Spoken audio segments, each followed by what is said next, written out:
মুহূর্তে আমি এখন দাঁড়িয়ে আছি দুবরাজপুর স্টেশনে। ওই দিকটা 1 নম্বর প্ল্যাটফর্ম, আর আমি যেখানে আছি সেটা হচ্ছে 2 নম্বর প্ল্যাটফর্ম। আর এই মুহূর্তে আমরা যাচ্ছি সাঁইথিয়া। তবে সাঁইথিয়া কেন যাচ্ছি সেটা বলি, কারণ হঠাৎ করেই ঠিক হয়েছে আমাদের আর কি সুন্দরবন যাওয়ার। তো এই মুহূর্তে আমরা যাবো সাঁইথিয়া, দেন সাঁইথিয়া থেকে আবার ট্রেন আছে 11টার দিক করে, দেন সাঁইথিয়া থেকে সোজা হাওড়া, দেন হাওড়া থেকে শিয়ালদা, দেন শিয়ালদা থেকে আবার লোকাল ধরে ক্যানিং। তো টোটাল হচ্ছে এই জার্নি। আর এই মুহূর্তে ঘড়িতে বাজছে 9টা 2 বাজছে। ট্রেন আশা করছি অ্যানাউন্স করে দিয়েছে, তো 2-3 মিনিটের মধ্যেই চলে আসবে।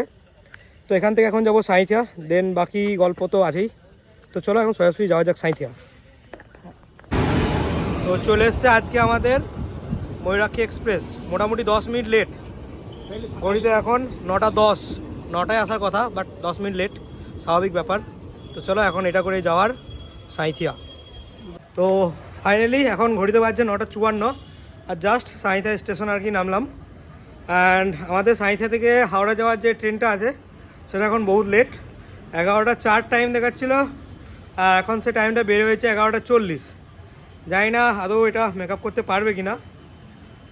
তো এখন এখানে আর কি কিছুক্ষণ সময় কাটাবো। তো আমাদেরকে হাওড়া থেকে শিয়ালদা যেতে কিন্তু বাস বা যে কোনো কিছু আর কি একটা নিতে হবে, ট্রান্সপোর্টের ব্যবস্থা। দেন শিয়ালদা থেকে তো ক্যানিং লোকাল আমরা পেয়েই যাব, সেটা কোনো অসুবিধা নেই।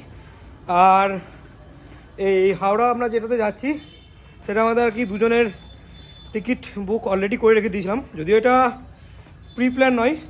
আর একটা জিনিস বলে রেখে, আমি কিন্তু একা যাচ্ছি না, আমার সঙ্গে আছে অভিষেক, ডাকনাম রাজা আর কি। হ্যালো, ঠিক আছে। তো একে তোমরা ব্লগে ফার্স্ট দেখছো, কারণ এ বাইরেই থাকে, বাইরেই কাজ টাজ করে। রিসেন্ট আর কি কাজের জন্য বাড়ি এসছে, আর হঠাৎ করে মন্দিরে বসে থাকতে থাকতে আর কি হঠাৎ প্ল্যান যে 2-3 দিনের জন্য কোথাও ঘুরে আসাই যেতে পারে, সেরকমই একটা ব্যাপার। ঘড়িতে এই মুহূর্তে বাজছে 11টা 25, মানে মোটামুটি 20 মিনিট লেট। আর চলে এসছে আমাদের গাড়ি সংখ্যা 13024 গয়া হাওড়া এক্সপ্রেস।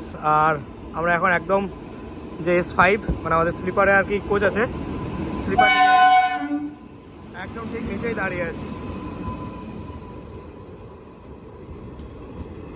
ফার্স্ট যে দুটো ছিল সেই দুটো তো সেকেন্ড ক্লাস, মানে জেনারেল কামরা।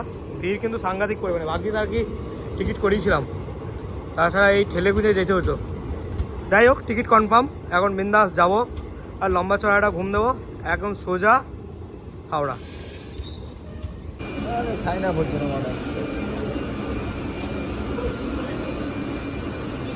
তো ফাইনালি ঘড়িতে এখন বাজছে 3টে 25, মানে ভোর বা রাত যেটাই বলো, বাজছে এখন 3টে 25। আর জাস্ট কিছুক্ষণ আগে আর কি ট্রেন থেকে নামলাম, মিনিট 2-3 হলো। তো এখন এখান থেকে বাইরে যাব, হাওড়া স্টেশনের বাইরে একটুখানি ফ্রেশ করবো নিজেকে। দেন হাওড়া থেকে শিয়ালদা যাওয়ার যে কোনো একটা ট্রান্সপোর্ট, যে কোনো একটাকে নিয়ে আমরা কিন্তু শিয়ালদা পৌঁছাবো। দেন আমরা শিয়ালদা থেকে লোকাল ধরে ক্যানিং, সেটা একটু পরে আছে। বাট এখন যেটা করতে হবে সেটা হচ্ছে হাওড়া থেকে বেরিয়ে নিজেকে ফ্রেশ করে শিয়ালদা। চলো এখান থেকে বেরোনো যাক। জাস্ট আর কি স্টেশন থেকে বেরিয়ে এলাম, আর এই যে নিয়েছি কি একটা কেক নিয়েছি, একটা বিস্কুট নিয়েছি, কারণ সারা জুড়ে এখন খালি পেটে আছি, তো একটুখানি খিদে লেগেছে। আর এই যে সামনেই দেখছো হাওড়া ব্রিজ।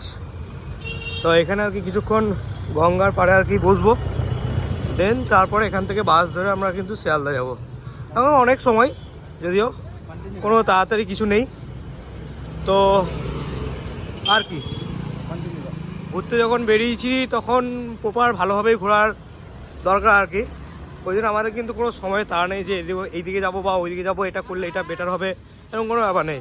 জাস্ট নিজের মতো স্বাধীনভাবে কিন্তু ঘুরছি। সামনে যে ঘাটটা রয়েছে দেখছো, বহুত মানুষ এখানে আছে। আর যেহেতু এটা প্রায় আর কিছুক্ষণ পরে আর কি ভোর হয়ে যাবে, তো মানুষ কিন্তু এখানে বহু মানুষ কিন্তু স্নান করবে।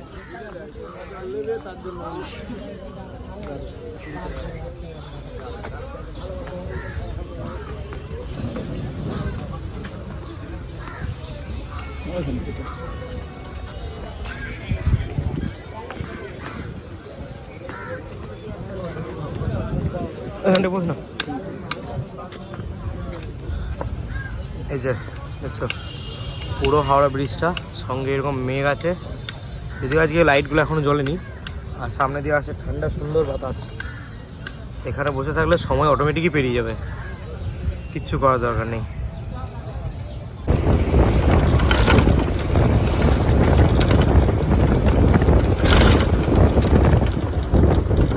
সময় এখন 5টা বেজে 4 আর আমরা জাস্ট শিয়ালদা স্টেশনের বাইরেই দাঁড়িয়ে আছি। আর হাওড়া স্টেশন থেকে আর কি বাসে করে এলাম, ওখান থেকে মোটামুটি 6 কিলোমিটার মতো রাস্তা ছিল, তো বাসে নিয়েছে 20 টাকা করে। আর ওখানের বাইরে যে ট্যাক্সিগুলো ছিল তো ওগুলো তো একটা আলাদাই চার্জেস বলছিল 150 টাকা। আর র্যাপিডো তো নাগালের বাইরে। যাই হোক, এত কিছু না ভেবে সোজা আর কি বাস করে নিয়েছিলাম, বাস ধরে নিয়েছিলাম আর কি। দেন আসার পর এখন এই যে শিয়ালদার বাইরে আছি, এরপর গিয়ে আর কি এখন তো অনেকটা টাইম আছে, এখন বাজছে 5টা 4 বললামই। আর আমাদের লোকাল কটাই আছে ক্যানিং যাওয়ার লোকাল? 6:30 আর একটা 7:42। একটা 6:30 একটা 7:42, তো দুটোর মধ্যে ফার্স্টেটাই ধরে নেবো, কারণ লেট করে লাভ নেই। যত তাড়াতাড়ি ক্যানিং পৌঁছাবো, ক্যানিংটা একটুখানি ঘুরবো, তারপরে তো ওখান থেকে তো নানা রকম মানে যোগাযোগ তো করাই আছে অলরেডি, যার মাধ্যমে যাচ্ছি, যে ট্যুরিস্টের মাধ্যমে, তারা ওখান থেকে আমাদের পিক আপ করে নেবে ক্যানিংয়ের বাইরে থেকে। তো চলো এখন শিয়ালদার ভেতরে যাই, ভেতরে গিয়ে আর কি লোকালের টিকিটটা কাটি আর অপেক্ষায় থাকি লোকালের। বাকি এখানকার ভিউটা কিন্তু বেশ সুন্দর। এই যে বাইরেটা যেটা রয়েছে এখানে কিন্তু সব আর কি ফলের মানে বেশ বড় মার্কেট, ফলের মার্কেট এটা পুরোটাই। ঘড়িতে সময় এখন 7:42 আর ছেড়ে দিয়েছে আজকের আমাদের ক্যানিং লোকাল। আর এটার টোটাল ডিস্টেন্স হচ্ছে মানে শিয়ালদা থেকে ক্যানিংয়ের ডিস্টেন্স হচ্ছে 45 কিলোমিটার, যার সময় দেখাচ্ছে 1 ঘন্টার কাছাকাছি। তো মোটামুটি আমরা 9টার দিক করে প্রায় নেমে যাব, যদি মাঝপথে ট্রেন লেট না করে। দেন সেখান থেকে আমাদের অলরেডি ফোন করে নিয়েছিল আমাদের গাইড যিনি আছেন, সে ফোন করে নিয়েছিল, তারা ওখানে রেডি থাকবে আমাদেরকে পিক আপ করার জন্য।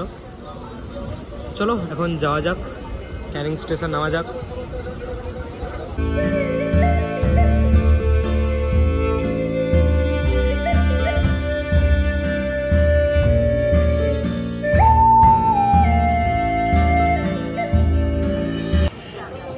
ফাইনালি ঘড়িতে বাজছে এখন 9টা আর আমরা এসে পৌঁছে গেছি কিন্তু ক্যানিং স্টেশন।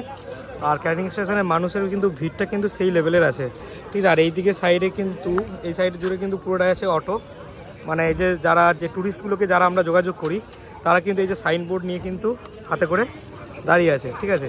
পরিযায়ীর এখন সেটা খুঁজবো। তো চলো ফার্স্ট ভিডিওর পার্ট পুরো আমাদের বাড়ি থেকে এই যে ক্যানিং আসা যাত্রা, এটা একটা পার্ট থাকবে আলাদা সেপারেট। দেন যে ব্লগটা শুরু হবে সেটা হচ্ছে আমাদের এই ক্যানিং থেকে। তো চলো এখানকার ব্লগটা এখানেই শেষ করছি, টাটা।